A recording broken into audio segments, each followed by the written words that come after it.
Welcome to the Relationship Recovery Podcast, hosted by Jessica Knight, a certified life coach who specializes in narcissistic and emotional abuse. This podcast is intended to help you identify manipulative and abusive behavior, set boundaries with yourself and others, and heal the relationship with yourself so you can learn to love in a healthy way. Today I want to dive into narcissistic projection. A core characteristic of a narcissist is that they project their feelings onto you. Projection is sometimes unconscious, usually unconscious, way of dealing with the presence of something inside of yourself. And it gets externalized because it's so irritating to us.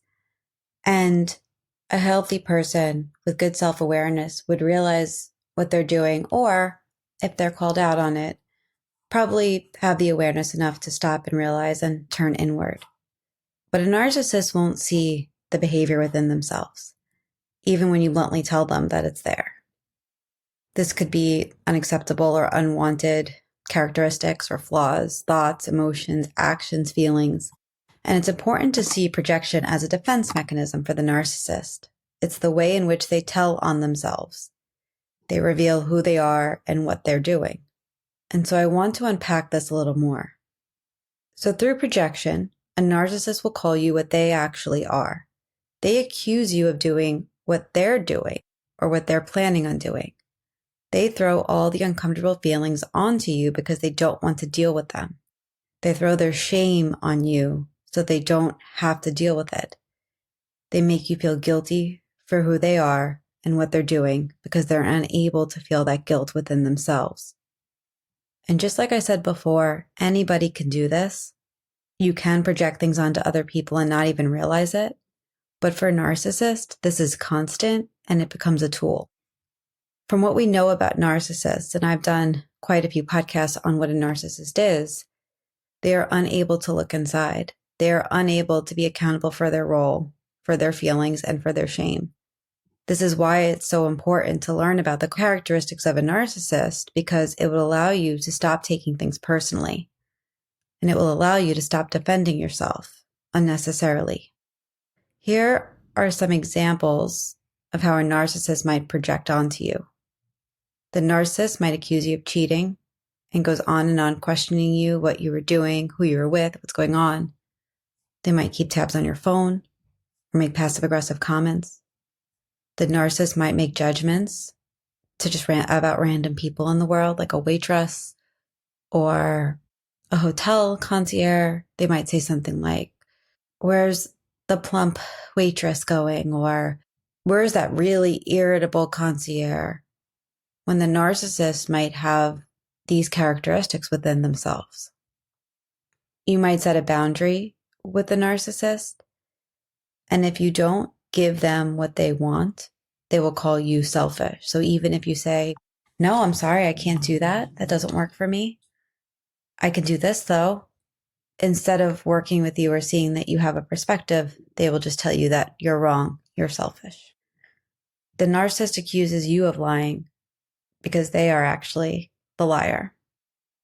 And so in these examples, you can see how they're just externalizing. They throw this onto you or whoever, and they are unable to face it inside themselves.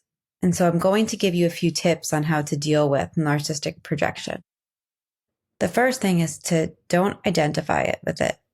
When you start to become clear on some of these patterns, you'll notice how much it's directed at you. And sometimes it might even be around somebody else in the background, but try not to get upset by it. Try not to give them that reaction. Try not to get involved in a back and forth around it. Don't internalize the projection if it's aimed at you. When you don't take it personally, you're able to see what's taking place. And it will help you stay out of getting caught in that cycle. This takes a lot of hard work, but when you choose to not take it personally and look at the whole scenario, the big picture, and realize what they're doing, you will focus more on what they're doing and their behavior rather on if you are what they say you are. This is a hard one, but the second thing you can do is not to project your good qualities or qualities of a healthy partner onto them. This is what most of us do.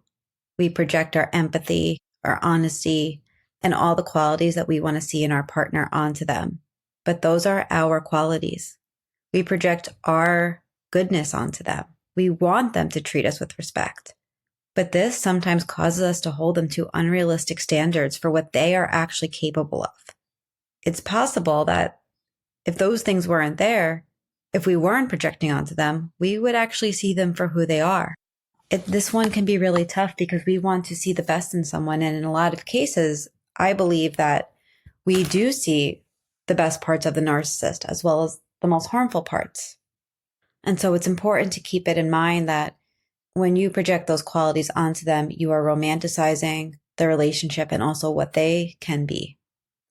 The last thing, and this takes a lot of inner work as well, is that it takes work to separate yourself from the narcissist projections.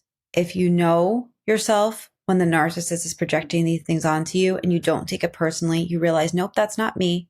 It helps you remain in your own power and separate from the reality from the gaslighting. This is really important. And I've done a lot of podcasts on how can you return back to yourself, so when I say this and you might be listening to this and you might be thinking like, there's no way I even have a sense of who I am right now.